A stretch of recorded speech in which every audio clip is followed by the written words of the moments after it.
Ça, c'est mon quartier. Hmm. Voilà, c'est mon quartier où j'habite. Ouais.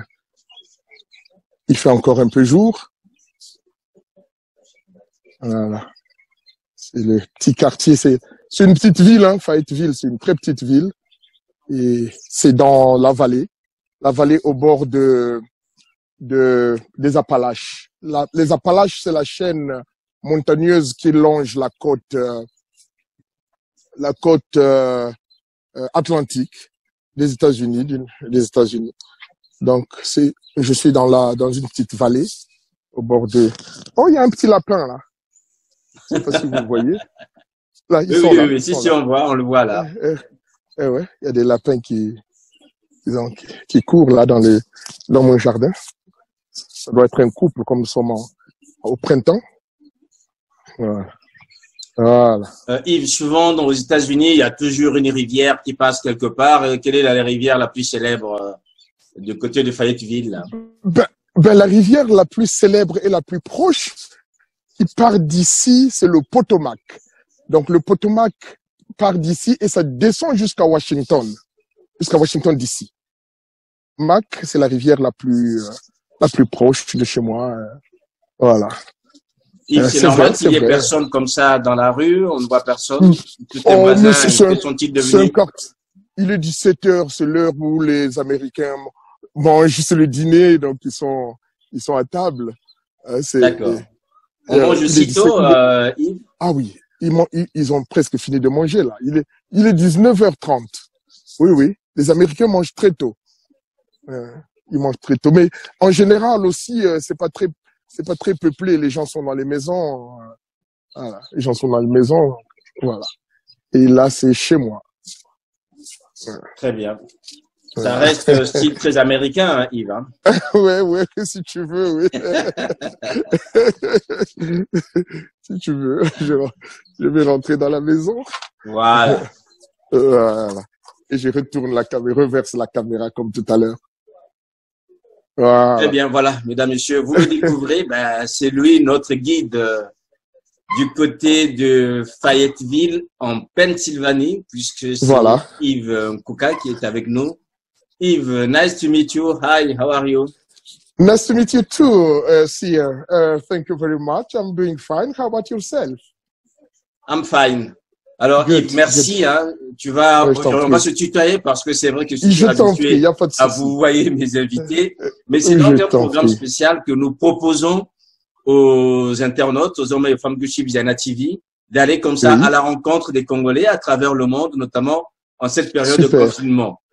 Exactement. Donc, Yves, toi, tu es en Pennsylvanie, du côté de Fayetteville. Je suis en Pennsylvanie. La ville, c'est Fayetteville et l'État, c'est la Pennsylvanie. C'est un des États des États-Unis et la Pennsylvanie est à la côte est, la côte atlantique. D'accord. On n'est pas trop loin de Washington, hein? Non, pas trop loin. Je suis à 1h40 à peu près de voiture de Washington DC.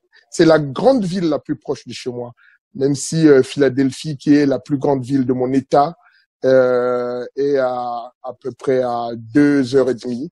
Mais Washington, c'est la grande ville la plus proche. Washington et Baltimore.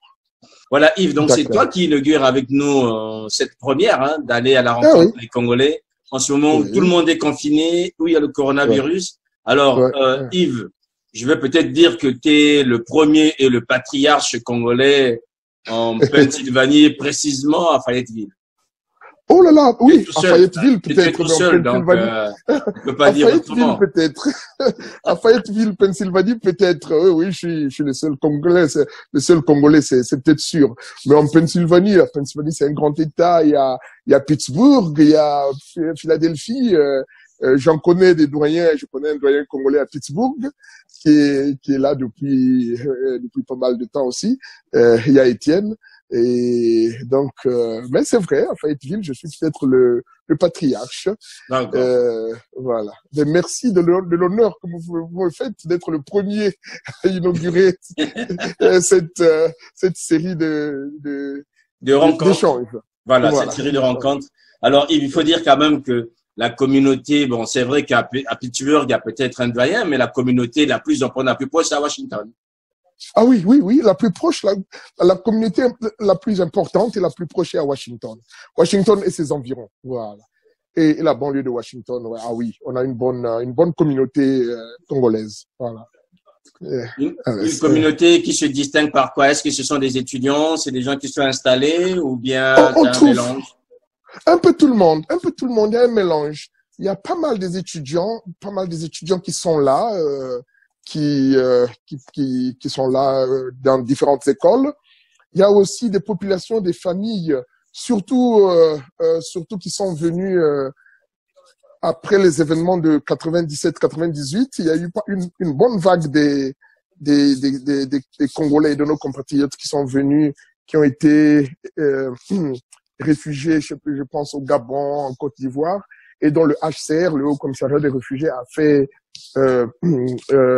venir aux États-Unis. Donc on en trouve pas mal des familles qui sont là et qui ont augmenté évidemment la population congolaise à Washington. Donc on trouve un peu de tout. Et les gens, évidemment, beaucoup sont devenus aussi citoyens américains. Et donc tout le monde, enfin les gens travaillent, les gens vaquent à leurs occupations, quoi.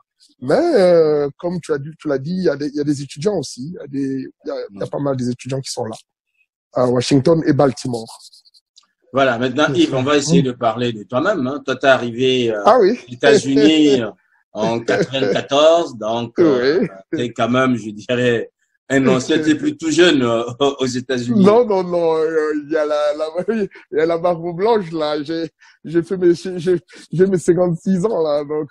Mais voilà, comme je disais, moi je suis parti du Congo en 82 pour des études en Russie, pour des études dans l'Union soviétique à l'époque. Donc j'ai fait génie mécanique à Saint-Pétersbourg. À l'époque c'était Leningrad. J'ai fait donc mes études là-bas et puis donc de 82 j'ai fait une année de langue, le russe, et puis les études comment dire, mes études supérieures. Donc après avoir fini les études, j'ai regardé un peu de gauche à droite et puis mon pays qui n'était pas très en bonne posture du point de vue stabilité. J'ai eu une opportunité de venir aux États-Unis par un frangin qui était ici, qui m'a invité, et puis voilà, je me suis retrouvé aux États-Unis, et puis je me suis installé. Très souvent, quand on quitte les pays de l'Est, on transite toujours par l'Occident, par Paris ou par Bruxelles, avant d'aller de l'autre côté de l'Atlantique. C'est vrai. J'ai transité par Paris. Ah ben voilà. Il fallait le dire, Yves, fallait le dire. J'ai transité par Paris, et précisément Montpellier, où j'ai passé 2 mois, je pense, 2 mois. Puis j'ai passé 2 mois et puis via Paris. Mais j'avais déjà mon visa des États-Unis depuis la Russie. Et donc c'était juste un tremplin pour prendre mon vol de Charles de Gaulle à New York. Voilà. Mes premiers pas ma porte d'entrée, c'était New York, aux États-Unis. Voilà. Et je me suis installé, et le temps d'apprendre la langue, connaître le pays, essayer de marquer les pas, et voilà, j'avais introduit un dossier par rapport à la situation au pays. Et heureusement, le dossier a abouti. Et entre-temps, en Russie, j'avais une petite famille, mon épouse, j'avais une fille, j'avais eu un enfant, une grande fille aujourd'hui. Et lorsque mon dossier a abouti ici, elles m'ont rejoint. Mon épouse et ma fille m'ont rejoint aux États-Unis, et où nous sommes depuis. Voilà, donc j'avais bien raison de dire que tu es le patriarche aujourd'hui. de Fayetteville. De Fayetteville. Alors, Yves, aujourd'hui, sur le plan professionnel, en fait, tu es quasiment dans ce que tu as pu apprendre en Russie. Hein? Tu es aujourd'hui dans l'industrie automobile. Ben oui, je me suis fait mon petit chemin. J'ai commencé par la plonge, laver les assiettes dans les restaurants. Donc c'est le rêve américain, en fait. Exactement. Ça c'est un vrai storytelling là. C'est que tu nous fais le storytelling tel qu'on sait le faire aux États-Unis. Mais Frangé, tu parles pas anglais, tu peux pas aller pratiquer génie mécanique, tu peux même pas, tu peux même pas dire un boulon en anglais, même un levier. Tu peux pas le dire en anglais. Alors, j'ai commencé par la plonge. J'étais dans un restaurant en Caroline du Nord, où tranquillement, je nettoyais, je faisais ma petite plonge. Et c'est là où, après, je connaissais même pas le vocabulaire en anglais, une assiette, une cuillère, une fourchette, un couteau. En une semaine, je connaissais tout ça. Hein? Parce qu'on te demande le couteau, on te demande le verre, on te demande l'assiette, on te demande ceci. Donc là, le vocabulaire est rentré petit à petit. On évoluait, le vocabulaire rentre petit à petit. Et puis, voilà, un bon matin, comme ça, tu commences à converser, tu commences à échanger. Et après, je suis rentré dans le technique, j'ai bossé, j'étais en Caroline du Nord à l'époque, j'ai bossé chez IBM sur la ligne de production et ça des ordinateurs chez IBM pendant une année. Et puis après les Jeux Olympiques de Atlanta 96, je pense. Atlanta 96, comme ça, je rentrais du boulot, j'ai lu dans un journal que Atlanta boomait d'emploi après les Jeux Olympiques. Alors, un bon matin, j'ai décidé, j'ai pris mes bagages, j'ai mis dans mon coffre, je suis allé à Atlanta. J'ai mouvé sur Atlanta. Il y avait un ami qui était là, qui m'a reçu, Christian Matingou, où j'ai passé un mois chez lui avant que je trouve un appartement.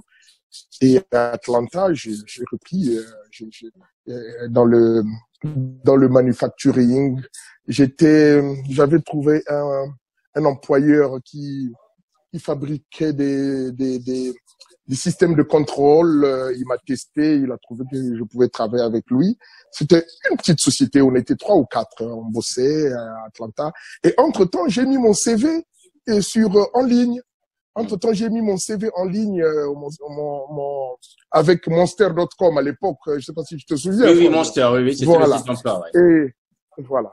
Et un bon matin comme ça, c'est un coup de fil qui me réveille d'Indiana pour me dire qu'ils avaient besoin ils avaient vu mon CV et ils avaient besoin d'un ingénieur mécanicien qui parlait français pour travailler avec le Québec. Alors, tu imagines la suite.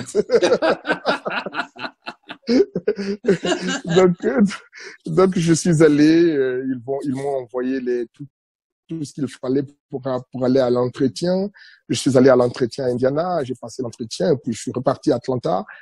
Quelques mois sont passés, je n'avais pas d'appel. Bon, j'ai mis ça dans les oublis et tout ça. Et un bon matin, ils m'ont rappelé pour me dire que voilà, qu'ils avaient besoin de moi, quoi. Et voilà, ils ont tout envoyé, des billets, des machins, des réservations d'hôtels, de voitures et tout, voilà.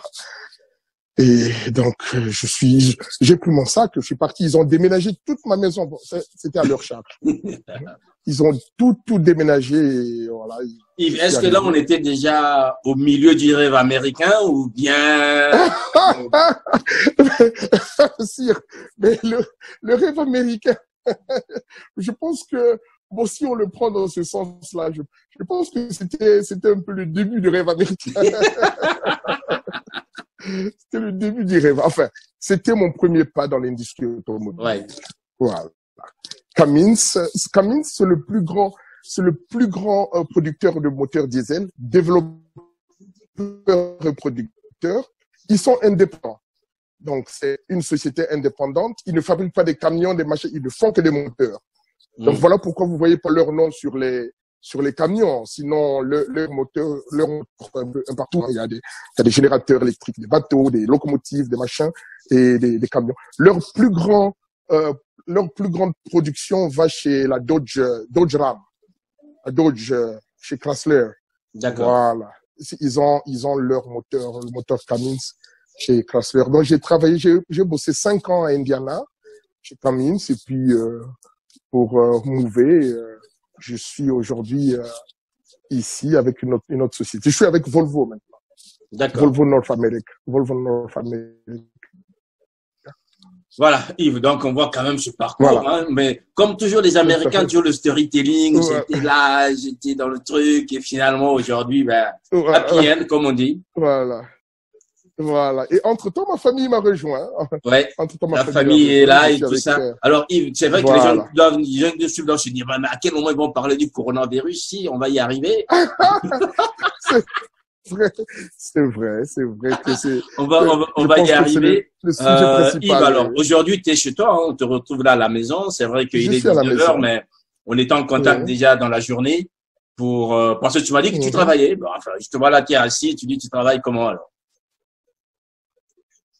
Non, en ce moment, je bosse pas, nous sommes dimanche. Je disais que je travaille de la maison, donc demain c'est lundi, je vais rester à la maison. Oui. Voilà, je vais rester à la maison. On travaille maintenant depuis, alors là, on va sur coronavirus. Tout à fait. Donc, depuis la semaine passée, depuis le lundi passé, on est à la maison.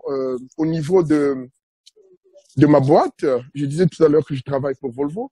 Donc, Volvo a arrêté la production, mais les ingénieurs bossent de la maison. Donc, on est connecté dans notre réseau, dans notre système, et on travaille. On a des réunions de travail, des meetings, et puis ce que nous avons comme tâche dans notre travail, on le fait de la maison maintenant.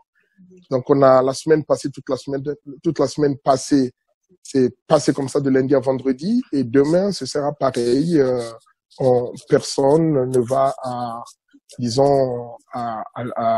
au lieu de travail, quoi. D'accord. Alors, quelle est la situation, Yves, aujourd'hui en Pennsylvanie par rapport au coronavirus?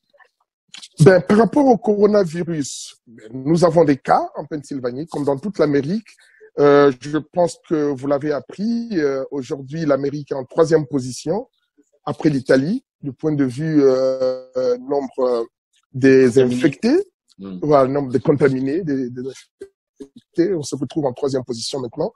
On est passé en 2 semaines, on est passé à, je sais pas moi, 8e, 10e position, à la 3e. Parce qu'il y a 2 semaines de cela, il y avait moins de 1000 contaminés, bon, au moins connus, quoi. Donc, aujourd'hui, on se retrouve à près de 35 000. Et donc, tous les États sont touchés, dont la Pennsylvanie. La Pennsylvanie doit tourner autour, je sais pas, je pense que ça doit être autour de 300 ou quelque chose comme ça. Mais l'État le plus touché, c'est l'État de New York. Alors, pour la Pennsylvanie, pour le moment, le gouverneur on n'a pas obligé c'est pas un couvre-feu, comme en France, comme on a dans les pays européens. Malheureusement, je disais malheureusement parce que je pense que ça va pas tarder. Mais il y a des États, comme je disais tout à l'heure, il y a des États comme New York, Illinois, la Californie qui demandent à la population de rester à la maison. Il n'y a pas de militaires dehors pour le moment, mais je pense que ça tardera pas. Voilà, donc précisément à Fayetteville, il n'y a rien de spécial, quoi, en fait. Hein. Non, tu peux sortir, te balader, faire tes courses. Exactement, il n'y a rien de spécial à Fayetteville. Tu sors, tu te balades, tu fais tes courses. Par contre, les horaires des magasins ont changé. Les magasins ferment plus tôt maintenant. Voilà, il y a des magasins, on avait des magasins 24 heures sur 20, ouverts 24 heures sur 24, mais qui ferment maintenant. Et donc, il y a un petit ralentissement quand même de mouvements. D'accord. Voilà. Est-ce que cette communication, Yves, pour les gestes barrières, il y a quand même la communication est très importante en Californie, hein? Oui. Je pense la Californie et l'État de New York qui sont les États les plus touchés. Il y a beaucoup de mesures un peu plus strictes qui se prennent dans ces pays, dans ces États-là. Il y a la Floride aussi qui est en crise parce que comme nous sommes au printemps maintenant, il y a les vacances du printemps et généralement ici aux États-Unis, il y a une tradition très sacrée chez les jeunes, c'est que au printemps, ils descendent dans les États chauds comme la Floride, le sud de la Californie et surtout la Floride. Donc ils appellent ça spring break. Donc les vacances du printemps. Donc au spring break, il y a des gens qui avaient programmé des vacances, des super vacances Et il y a donc une bonne masse, une bonne population de jeunes qui sont en Floride, venus des autres États, et on essaie de leur faire comprendre que qu'il faut rentrer, qu'il ne faut plus sortir, et la tâche n'est pas difficile, parce que jusque-là, les plages sont encore bondées de monde. Et ça cause un petit problème au gouverneur de la Floride. Je pense que hier, il a tapé sur la table pour dire non, les gens doivent rentrer. Les gens doivent rentrer. Mais comme tu sais, Sire, dans les pays démocratiques, la démocratie, parfois, ça dérape un peu vers parfois on manque de contrôle de la population. C'est pas la discipline comme en Chine, hein. Tout à fait, oui. Alors, Yves, on va revenir à toi. Aujourd'hui, tu es à la maison. Quelle est la journée type d'un ingénieur Volvo qui doit travailler chez lui?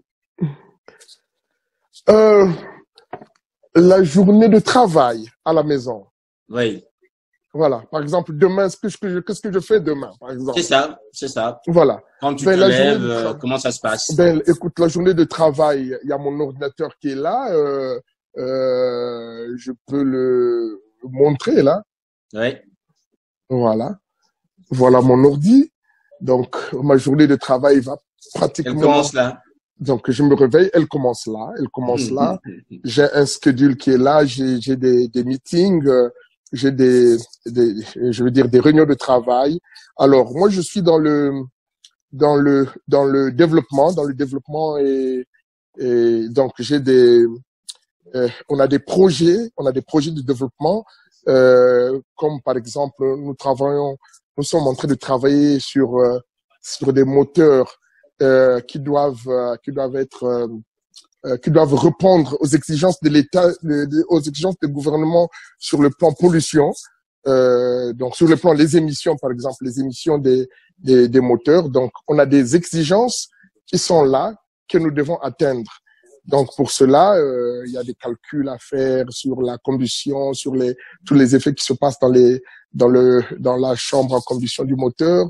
Il y a pas mal de choses. Donc, il y a des tests qui se font, il y a des calculs qui se font, il y a des designs, des modifications des pièces pour atteindre ces exigences-là. Et donc, c'est ce que je fais.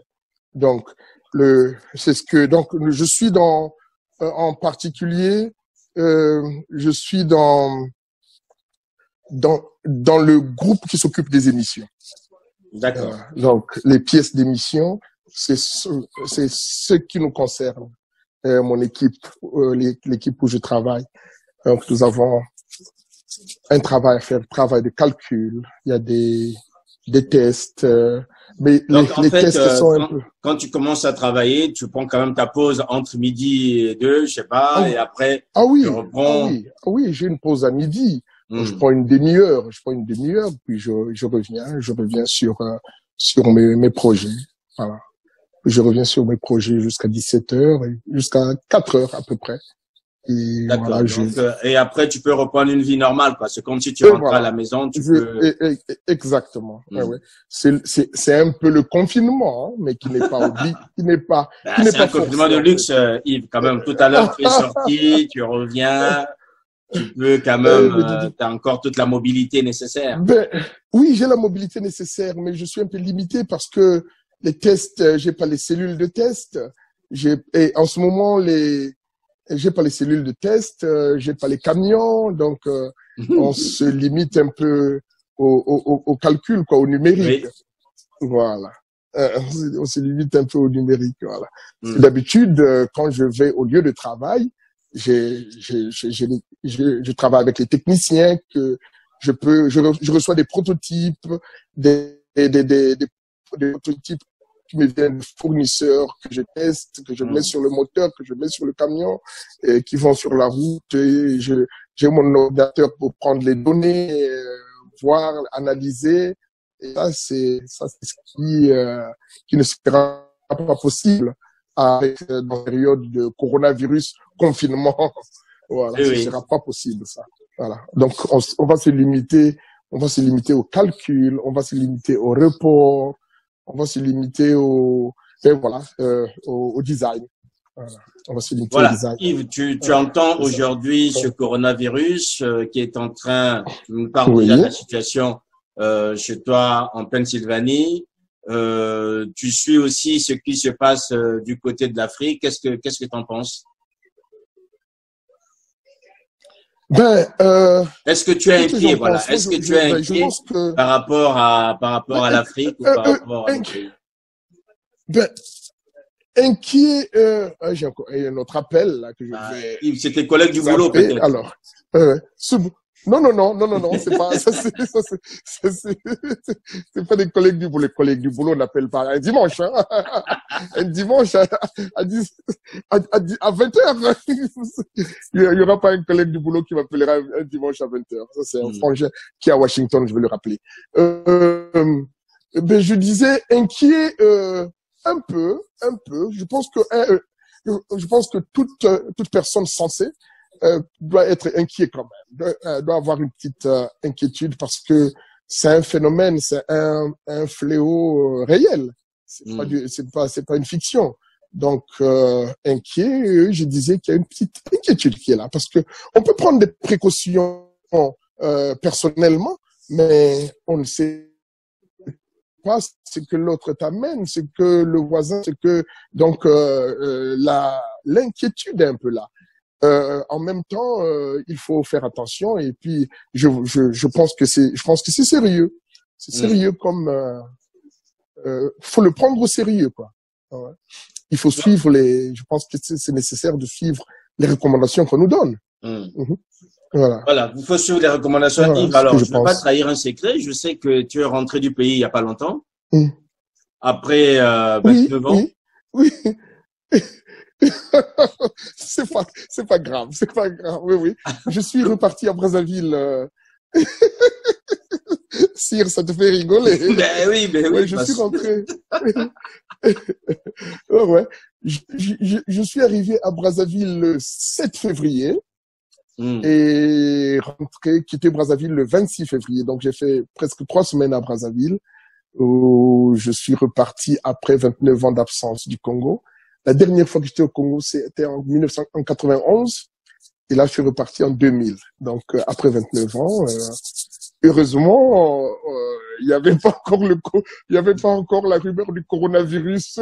Ben, il y en avait en Chine, mais pas là-bas. Dans d'autres pays. Comment tu as trouvé le pays? Pas là-bas, oui. Mais écoute, je suis plein d'émotions jusqu'aujourd'hui je suis encore très, il y a un message là, je vais le faire partie, pardon. Voilà, je suis encore dans les émotions du pays. Ce que je peux dire, c'est que nous avons un très beau pays. Nous avons un très beau pays du point de vue naturel. Mais c'est magnifique notre pays parce que j'ai fait la route Brazzaville-Pointe-Noire et j'ai découvert mon pays. J'ai découvert la beauté éclatante, la beauté de mon pays. Nous avons un pays riche, un pays où tout pousse. Mais on a beaucoup, du point de vue modernisation, du point de vue intégration à l'économie mondiale, nous avons beaucoup à faire. Nous avons beaucoup à faire parce que les délestages électriques, l'eau qui manque, ça cause beaucoup de problèmes dans la population. J'ai vu des enfants avec des bidons d'eau chercher. Ça, c'est vraiment, c'était une image un peu triste lorsqu'on pense à un grand fleuve qui traverse Brazzaville. Donc ça, c'était un peu triste. Donc et je disais tout à l'heure j'ai appelé mon séjour au Congo un cauchemar au paradis. Voilà, c'est comme ça que j'ai appelé mon séjour. Parce que notre pays, c'est un paradis, c'est vraiment un paradis. Mais avec les infrastructures qui ne sont pas toujours au point, alors là, ça pose un sérieux problème. L'électricité, c'était pas trop embêtant pour moi parce que l'électricité, vous savez, l'humanité, l'homme vit avec l'électricité depuis peut-être 100 ans, hein, il y a pas longtemps. On a connu l'électricité ici. L'électricité, c'est le 19e siècle. mes connaissances sont correctes, sire, je pense que c'est le 19e siècle, l'électricité. Donc, l'homme, si on remonte, si on va dans l'histoire avant le 19e siècle et tout ça, l'homme a vécu sans électricité. Y a pas, voilà. Donc, toi, ton problème, c'était l'eau. L'eau, frangin. L'eau, c'est la vie. L'eau, c'est la vie. Alors là, c'était pas facile parce que avec les chaleurs de Brazzaville et tout ça, manquer d'eau, c'était un handicap, un handicap. Voilà. Mais sinon, le reste. Qu'est-ce que tu as retrouvé intact après 29 ans? Ben la chaleur humaine, la chaleur humaine, comme on dit, comme le Congolais le dit, l'ambiance. L'ambiance n'a pas changé, hein. Ah, l'ambiance au Congo, il y avait l'ambiance. Hein. Quand je suis revenu à Brazzaville, aux États-Unis, mais avec tous ces gratte-ciel et tout, on s'est regardé avec ma femme, on s'est dit, mais c'est triste ici, hein. Ben bon, c'est la vie, hein, on peut pas tout avoir, hein. Oui. Voilà. Yves, on arrive à la fin de cette rencontre. Moi, je te vois pour la première fois et on est chez toi. Moi, j'aimerais que tu puisses, pour les gens qui nous suivent, puisqu'on est en pleine période, exécuter un geste parmi les gestes barrières. Peut-être te laver les mains pour que les gens puissent te voir, que les gens se disent, mais voilà, même là-bas, à Fayetteville, en Pennsylvanie, les mêmes gestes sont appliqués pour avoir au fin fond de Madingu là-bas. Mais bien sûr, comme je disais, il faut le prendre au sérieux. C'est comme je disais tout à l'heure, il faut suivre les recommandations qu'on nous donne, il faut les suivre, il faut prendre ça au sérieux et j'adhère à ces recommandations. Je recommande à mes frères, mes amis, ceux qui nous suivent, de suivre les recommandations. Lavez souvent les mains si vous avez le gel hydroalcoolique, le gel sanitizer, il faut l'utiliser, il faut éviter les contacts trop proches, voilà. Et je vais me laver les mains. Je crois que je vais demander le service de mon épouse pour tenir le téléphone. Alors je tourne la caméra. D'accord. Écoute. Voilà. Je vais demander le service de mon épouse.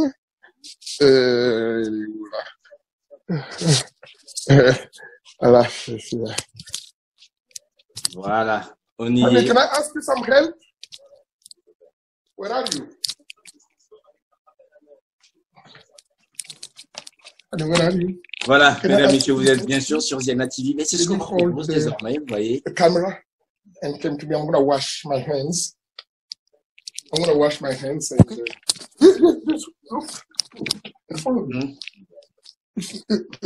C'est mieux.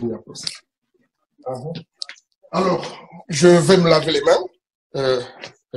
Là. Yves, tu ne t'attendais pas à ça, hein? Alors, voilà ce qu'on doit faire régulièrement, se laver les mains. Un savon. C'est bien. Le liquide. Mon épouse qui me dit que le savon liquide est mieux. Oui. Voilà. On doit se laver les mains. Et c'est un geste qu'il faut faire régulièrement, au moins 25 secondes. Voilà. Se laver les mains, éviter les contacts, suivre toutes les règles d'hygiène pour vaincre l'endémie, pour vaincre la pandémie. Voilà. Éviter de se frotter les yeux, le nez. It's better to use a paper towel. Ok, mon épouse qui me dit que c'est mieux d'utiliser papier. C'est bien. Voilà. Très bien.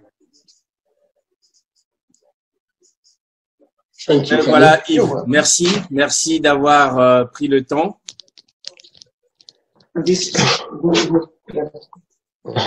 Ben voilà.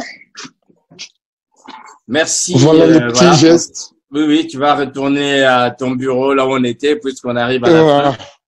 Voilà. Bon, Yves, je vois que tu t'attendais pas à ça, hein. C'était pas prévu dans le protocole. Non. Jusqu'à ce point-là, mais ça va. Il sait pas. Mais c'est ça. Ça permettra peut-être aussi à ceux qui nous suivent du pays de bien comprendre que ces gestes ne sont pas réservés qu'à eux, même s'il n'y a pas de. Non. Mais. Non, c'est tout le monde. Nous les appliquons tous, voilà.